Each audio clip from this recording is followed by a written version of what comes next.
негизги чечимди баары өзүң чыгарасың.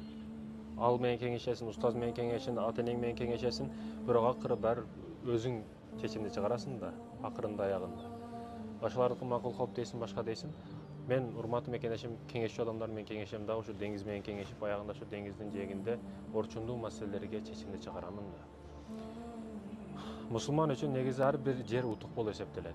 Ал түрмө болсун, ал бул дүйнөдөгү асманда самолет жарылып кетиш болсун, айтор эмне болбосун, мусулман эч нерседен коркпойт, себеби акырет бар, акыретте Алла бар.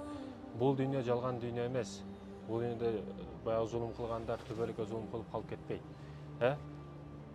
Акыретте жообу бар ар бир нерсенин. Ошондуктан урматтуу мекенештерим, ойлонолу, ойгонолу, бул маселелерге маани берели. Аллах табарак ва таала бизди бекеринен жараткан эмес. Бул дүйнөгө чоң чокуларга ачык, ийгиликке жет. Мен сага ишенем.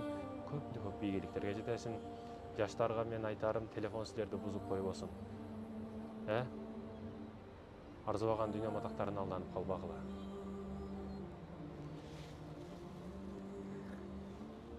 Мени өкүндүргөн нерсе ушул жаштар бүгүн арзыбаган нерселерге, утурумдук нерселерге алданып калышы.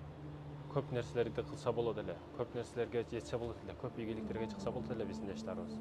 Өзгөчө эле ушул арзыбаган ушул 2 сантиметр жерге алданып, зина кылып, арзыбаган ушул төпүчтөк нерсе телефонго алданып, сааттан кечке жатып, жалкоо болуп, өзүнүн газын өзү жыттап, обедке чейин уктап, ушинтип жүрөт да. Азыр бул жерде таңкы 7:30-8 болуп атат, эч ким жок бул жерде. Ушинтип завтрак кылып, көп уйкуда.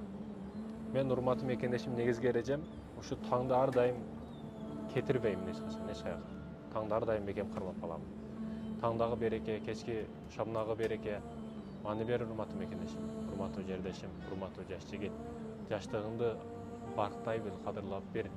Эртең ал кайра келбейт. Кийин кеч болот урматтуу мекенешим.